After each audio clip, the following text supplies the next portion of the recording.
My name is David Carter. I am going to be your host this morning. First, I want to say, ain't technology wonderful, because I'm actually participating in this webinar from my hotel room in Parsons, Kansas, in between site visits. Gosh, it's not too many years ago that we wouldn't be able to do that. We would have had to do this in person, so this is great. Anyway, I want to welcome you to the webinar where we're going to discuss our 2017 Pollution Prevention Intern Program that's coordinated through the K State Engineering Extension and Pollution Prevention Institute.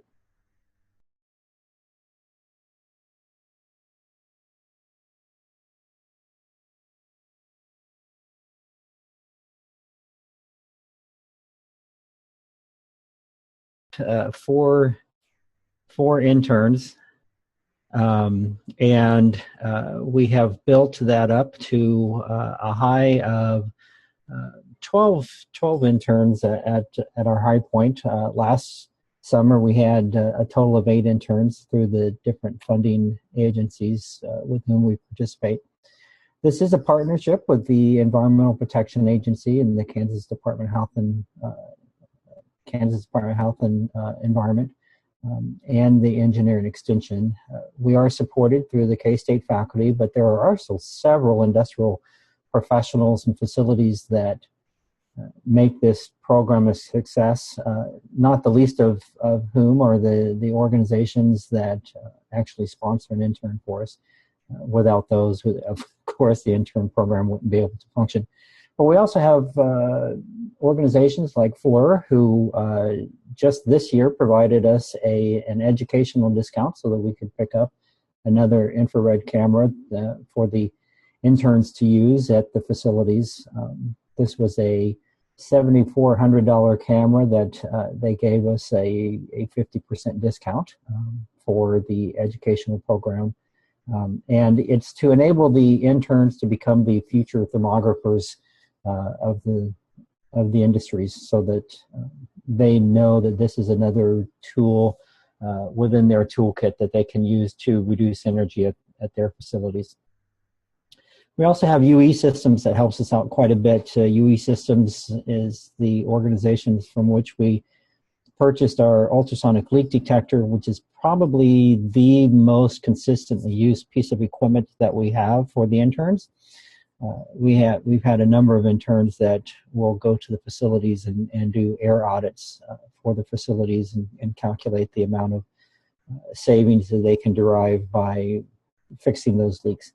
And then finally, we have a number of listservs as well, to which we are subscribed nationally and internationally. So if we run into a problem in the intern program, we can turn to those listservs and type our question in and get free and professional help from a number of industry trade associations and individuals. So those are good.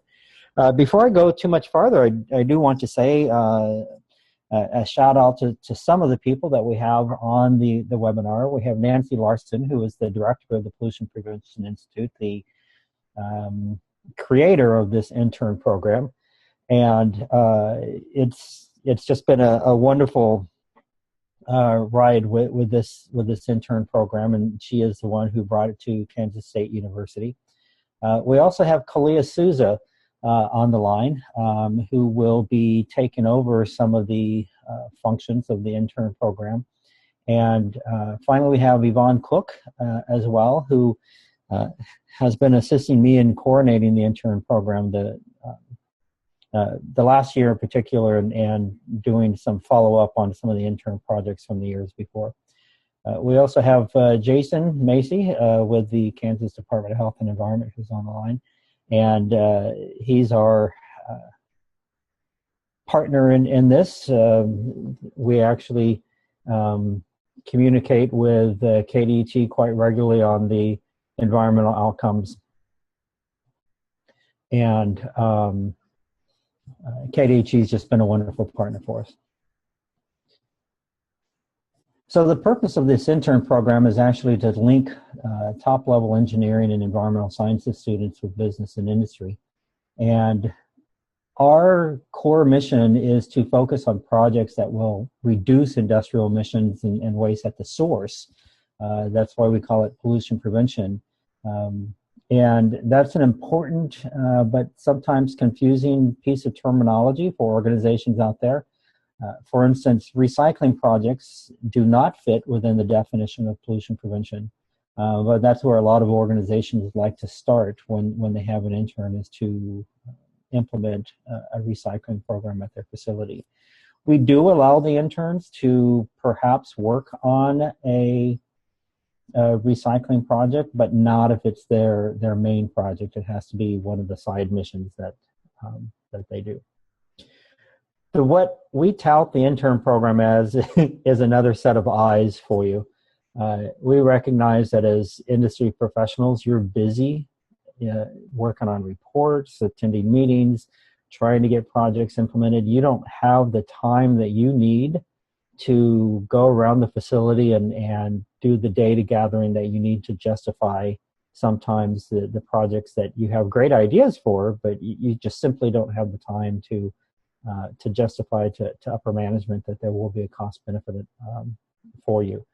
So the interns provide that, and at the end of this, we'll go over a couple of case studies to show you just the significant amount of work that the interns do. We do insist that this be a real-world experience for the interns. We do not want them sitting behind a desk. We do not want them working on a parts manual. We don't want them to simply trail behind one of the managers to learn management techniques, although we recognize that would be a wonderful tangential benefit of the intern program. This program is a little bit unique. It is not for the intern, actually. It is for the companies. We want the interns to work hard to gather the data that you need to implement projects at your facility. There are other programs out there that are designed to provide the interns a real-world experience so that they become, future managers or future energy engineers, and we certainly do not. We're not prohibited with that approach, but our main purpose is for them to gather data for you to actually implement projects at your facility. So we want them out at the facility. We want them getting dirty. We want them to really explore the facility for you. What we want out of it is the real world impacts that are derived from you actually implementing the projects. We could have 30 interns participate each summer, and if none of the organizations for whom they were interning actually implemented anything, we will have, in our perception, we will have achieved nothing. We want to see waste diverted. We want to see energy saved. We want to see the emissions reduced. You want to see dollars saved. That's not as important for us, but we certainly recognize that that's the main driver for you as the facility. So we want to see those dollars saved, and we want to see the water conserved. And the reason that is so important for us is that is how we pay EPA back, who supports the program through their funding mechanisms. These programs are supported through an EPA grant called the Pollution Prevention Grant. And so they insist on the program actually helping EPA achieve progress towards its goals, and its goals are environmentally related. So that's why we want the interns to have a successful internship that results in a project that's actually implemented, that results in actual environmental outcomes that we can then report to the Environmental Protection Agency, and therefore get funds to continue the program in the future years. So this is where we're sitting right now. The summer of 2016, this past summer, was probably the most successful intern program that we've had in the currently 11 years that we were doing the program. Oops, sorry, didn't mean to do that. And now I'm trying to get back. So you can see in the energy alone, we had 8 million kilowatt hours of electricity that was identified as savings, 348,000 therms of natural gas, a big one, huge one for us, 321 million gallons of water, which by far is the most significant water savings that we've identified in a single summer. Metric tons CO2 equivalent of 11,000 tons. And this is the one that will perk the industry professionals up. Cost savings identified as $1 million. And that's a per annual figure, but we only report the first year. So these are savings that you would see at your facility again and again. And one point that I do want to make about these cost savings is we had a sister intern company from the University of Nebraska at Lincoln that did a study that shows that for every dollar in direct savings, such as we've identified here, the company can anticipate another dollar in indirect savings through time savings, through reduced reporting, reduced hazardous waste disposal, some aspect of operational costs at their facility that they can expect. So we only report the direct savings, but there are studies out there that indicate that you could actually double this amount. The combined company investment into the intern program last year was only $39,600. So you can see that's a pretty good return on investment for the intern program. So for the last 11 years, this is what the numbers come out to: 77 million kilowatt hours of electricity, 602 million gallons of water, $12 million in operating and disposal costs. So we think that this is an extremely viable and cost beneficial program for you to participate in. These are some of the types of projects that the interns work. These are obviously more topical types of projects, not the specific ones in which they engage. But you can see energy, water, waste projects, natural gas, chemical replacements, and one time doing diesel, and then another category. And you can see that we don't have much in the other category because most of them fall quite explicitly within one of these other categories. But you can see that the energy-related projects and in there, we recognize that if they're working on specifically a water project, that there are energy savings associated with that through the heating and the movement of the water and the treatment of the water. We don't typically capture all of those costs, but we recognize there are energy costs associated with them. So you can see energy, specifically, 80% of the projects for this past summer and 59% over the course of the year. But if you add all those energy-related projects, the energy water nexus, we've had 220 out of 270 projects for the total period of time. So you guys are interested in energy, so that's where our interns pretty much go. Because we want to do what is going to benefit you the most. Another thing that you can tell from this particular column, we only had 8 pollution prevention intern last summer, so you can tell that they don't just work on one project. You may have one main or 2 main projects that you identify, but we want to keep the interns busy, so many of them will work on 4 or 5 projects during the summer. Here's a list of the companies. The ones that are in yellow are repeat companies. I'm happy to say that through the success of the program from the number of years that I'm pretty much either going to have to reduce this font size or start leaving some people off the list because we're running out of room to do it on just one slide. The reason that we show the repeat companies is because we want to show you that these companies obviously consider the program to be of value to them. You're not going to spend the amount of money that we require from you to host an intern year after year if you're not getting something out of it. And Via Christi, CST Storage, Wolf Creek Nuclear Operation Corporation, Frito-Lay, you're talking multiple years.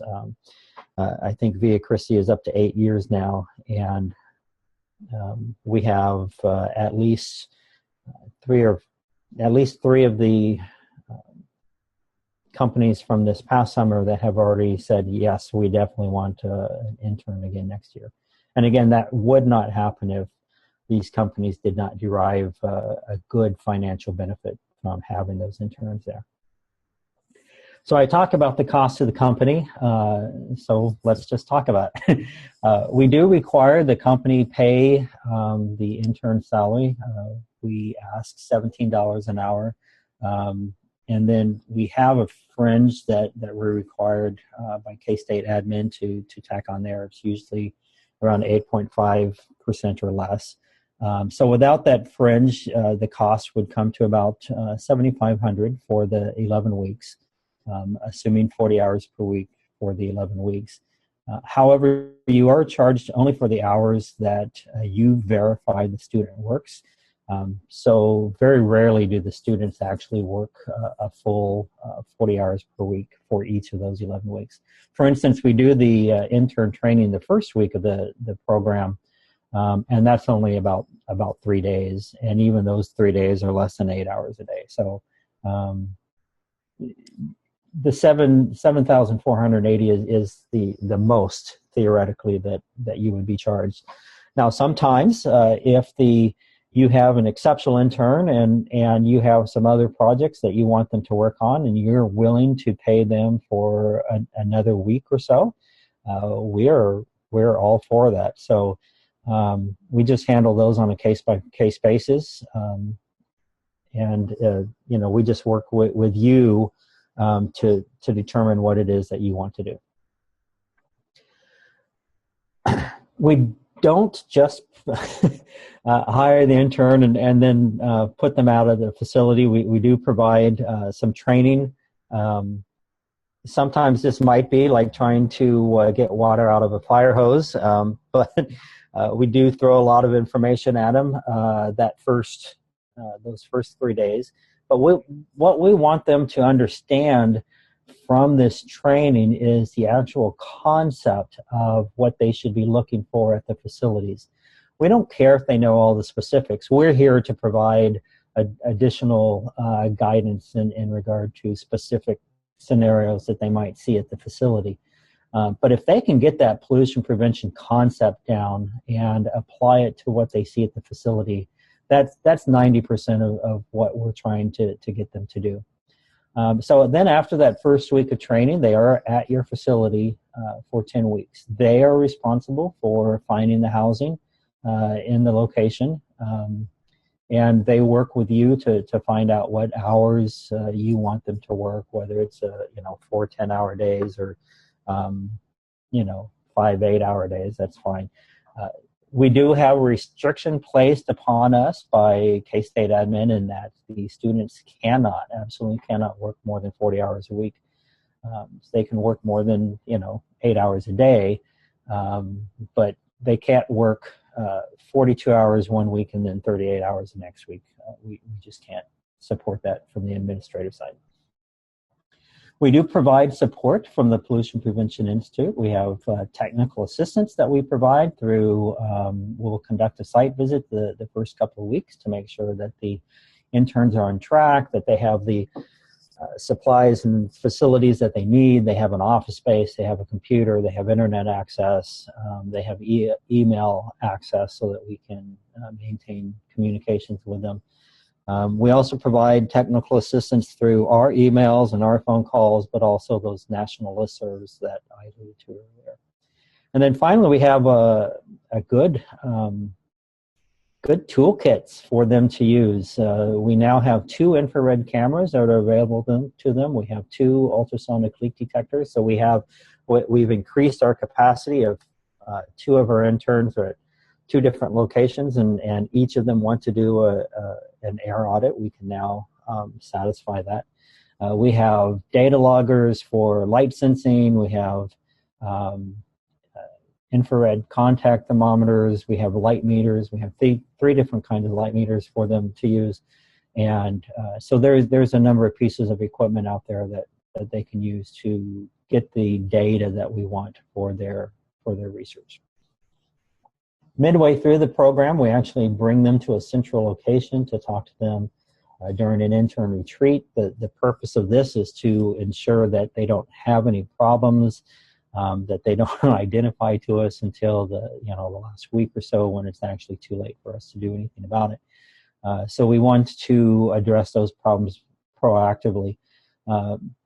And even though this last bullet shows final reports and presentations, we do actually require them to provide weekly reports to us and their on-site supervisor. And again, that is to make sure we ferret out any issues that might be arising as early as we possibly can, so that we have more time with which to deal with those issues. The schedule of events, December 9th is the applications submittal deadline. We did move that up this year to give us a little bit more time to work with the companies on their applications and to ensure that everything's in place before we start interviewing the potential interns. And again, that the max amount theoretically is $7,480, and that's $17 an hour for 40 hours for 11 weeks. We do have a terms and agreements that we ask you to sign. If your facility requires a different mechanism, please let us know as soon as we can. We know there are a couple of companies out there. Wolf Creek was, used to be one that they could not use our terms and agreements. They had to submit a different agreement from their company that then we had to send to our K State admin. And 1 year that was sent a little bit late, and consequently the intern did not get their was not able actually to enter the facility until about 2 weeks into the program. So we need to get started on those as soon as we can. January 9th through 12th, we do the intercession course, which is actually the pollution prevention training for the interns. This intercession course, however, is open to industry professionals. So we do a lot of different interactive topics on motors and lighting and water conservation, doing the quantitative analysis of those projects, doing some interactive exercises, calculating what the cost-benefit analysis for the projects are going to be. And those intercession courses for industry professionals can be used for various types of continuing professional development hours, for ASHRAE or for your PE certification, certainly for certified energy manager certifications as well. So you're welcome to attend those. There is a cost, and that's on the website.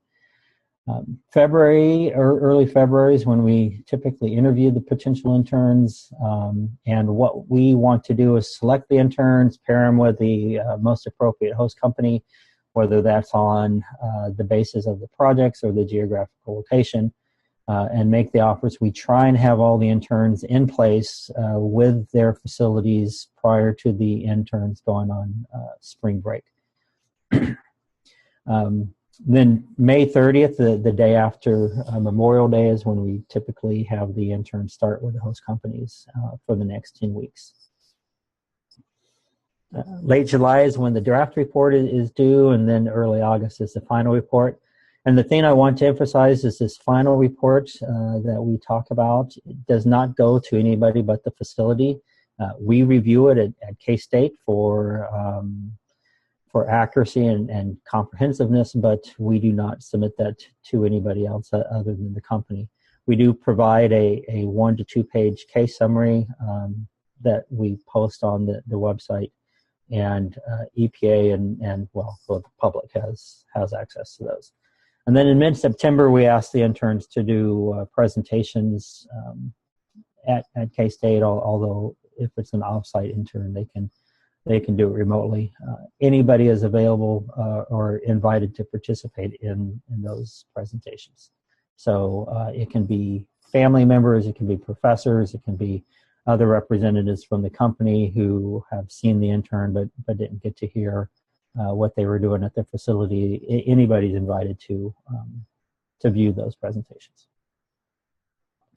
So what we need from the companies, this is a new slide I just added for this particular webinar. Probably one of the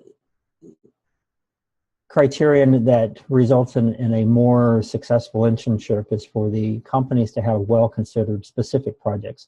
So it doesn't do well for us for you to put on your application, we want to do an energy conservation project. That pretty much leaves the field wide open for us. We don't know what to tell the student that they'll be working on. We don't know how to gauge whether the student has a specific skill set or academic set to address those projects. Yeah, well-considered specific projects certainly work for us. Now, you may have a list of 10, and the intern, maybe can only get to 1 or 2, and that's fine also.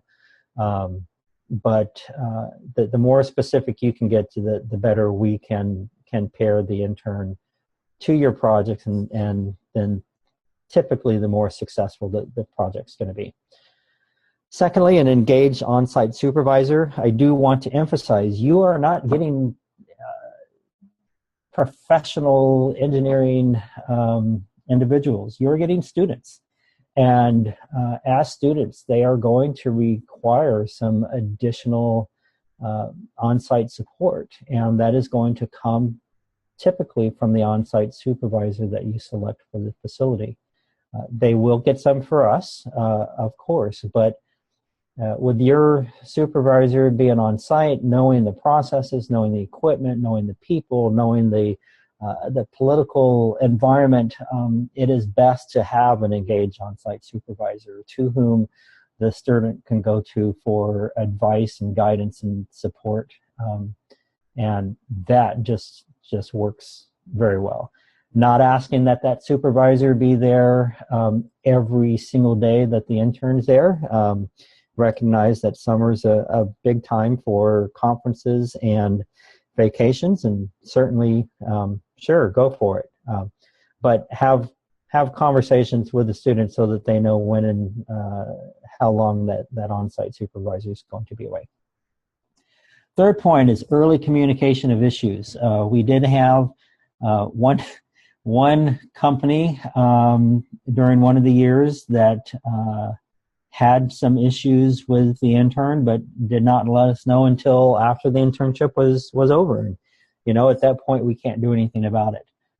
So the earlier you can communicate any issues to us, the earlier we can work to either resolve those, or worst case scenario, let that intern go and see if we can mobilize in time to assign another intern for you.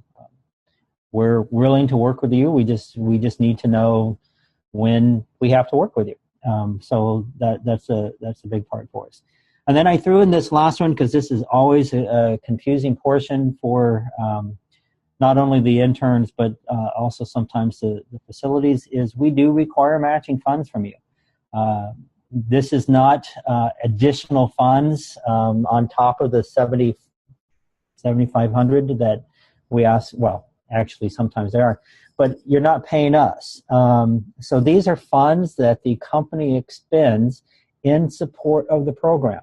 So we do use the $7,400 that you pay the interns as matching funds to the EPA. So basically what this requires, if we get $100,000 from EPA for running the grant program, we have to show them another $100,000 in matching funds. We can do that through salary. The easiest way for us to do it is through your implementing one or two or more of the recommendations that the intern researches for you. So if they say, hey, you can switch out your T12, hopefully you don't have T12 anymore, but if you have T12 fluorescent lighting and they do a research project to replace that with LED, and that's going to be at a cost of $185,000, and you say, sure, we're going to do that, then we can use that $185,000 as matching funds for our grant. And those are absolutely critical for us. We can't get the funds without identifying matching funds, and if we don't make that, well, we've never not made it, but we certainly don't want to run into a scenario where we're having to try and run around to scratch up the remaining matching funds that we're required to have. I was just at a facility yesterday to talk to them about the matching funds for their facility. And they're one of two companies that I know of that are actually going to provide matching funds over multiple years for us to best meet their financial obligations within the company.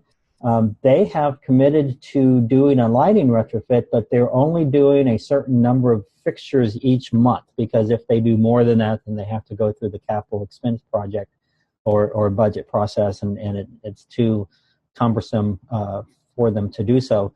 But if they only replace, like, say, five fixtures a month, they can fly under that radar. Well, that enables us to say, okay, for the next 12 months, we can expect, this company used $4,500 a month for each month, and that provides us a steady income of matching funds. And so theirs are going to go over 2 or 3 years, given the number of lights that they have at their facility.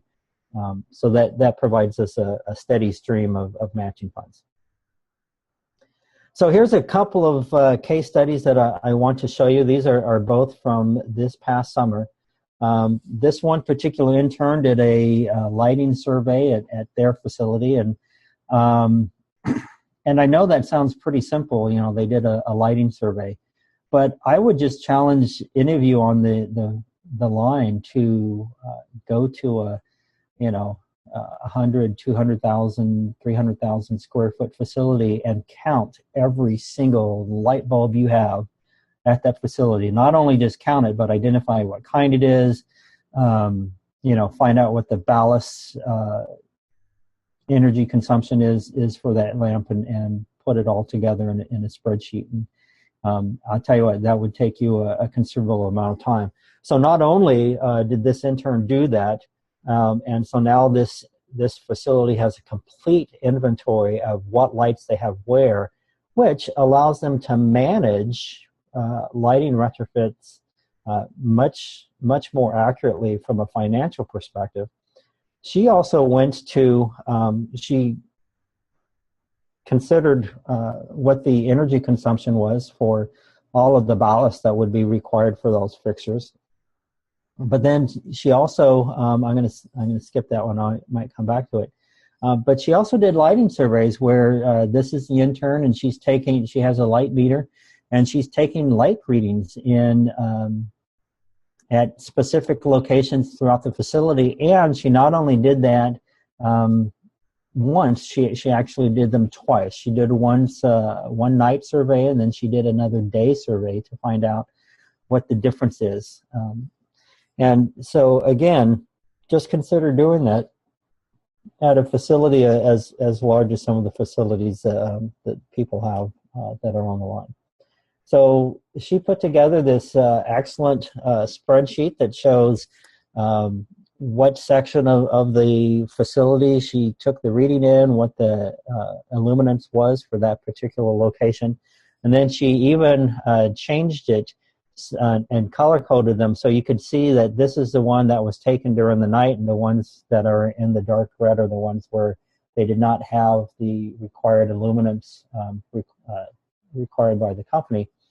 But then she showed them, what it was during the daytime. So you can see there's a significant daytime contribution to the lighting at the facility, but in the nighttime, it's not coping as well. So they know that if they're doing a lighting retrofit in those particular areas, that they're going to have to look for either more fixtures or a higher output lamp. And then she did a lighting workbook which shows the existing lamps on one side, and then a recommended lighting retrofit on the other.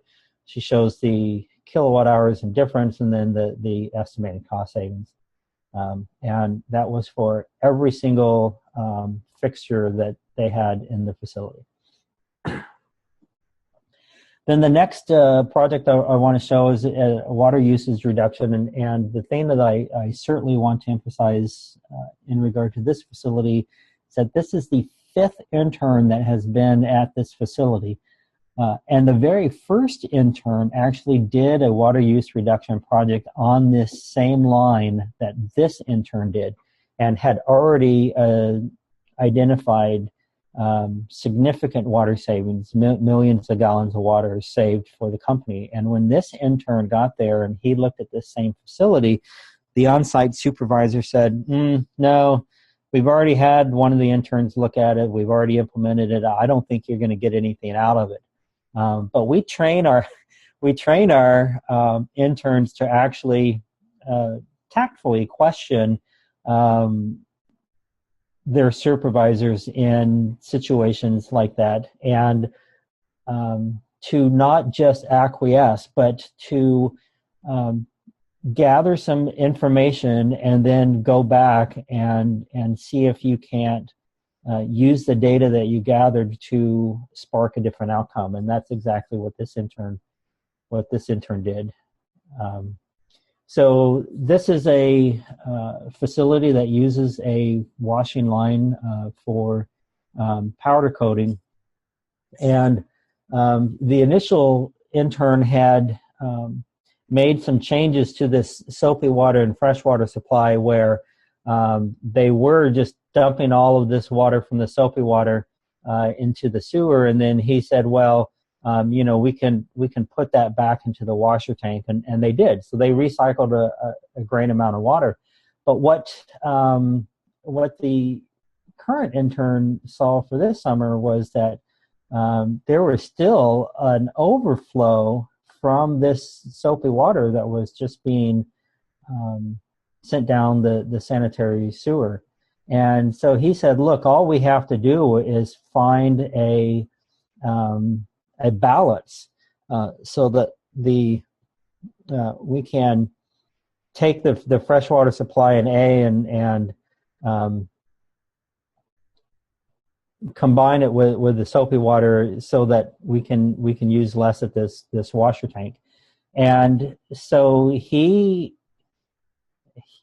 very proactively identified a mechanism to do this. So they are now reducing this freshwater significantly, and he's saving them 2.6 million gallons of water a year. And this was on a project that the on-site supervisor had originally told him, look, we're not going to get anything out of this, so I don't think you should bother it. And the only thing he did is to go back to that freshwater tank or the soapy water and actually measure how much was being discharged down the sanitary sewer, which prior to him doing that, nobody else was even looking at. So we encourage the interns, look, it's all about data. You have to be able to quantify the results in order to make a logical argument back to the administration. And so that's what he did, and he was able to save them $42,000 a year by doing that. So that is, in essence, our intern program.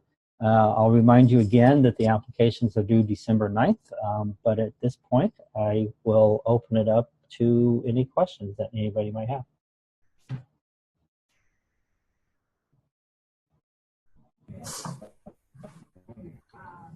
I do not see any invitations on the chat or any questions on the chat. Nancy, do you have any from previous I do not, and I moments just in the unmuted webinar? everyone. So no questions. I did unmute people if they wanted to add anything or say anything.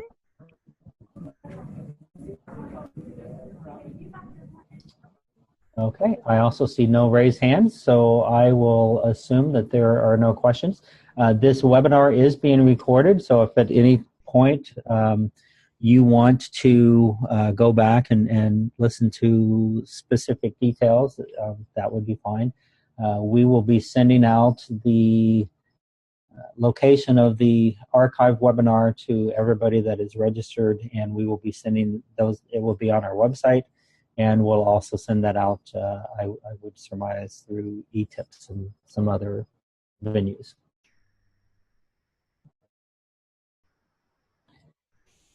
All right, well, that will conclude this webinar. We hope you have a great day, and we hope to see an application from you. Thank you.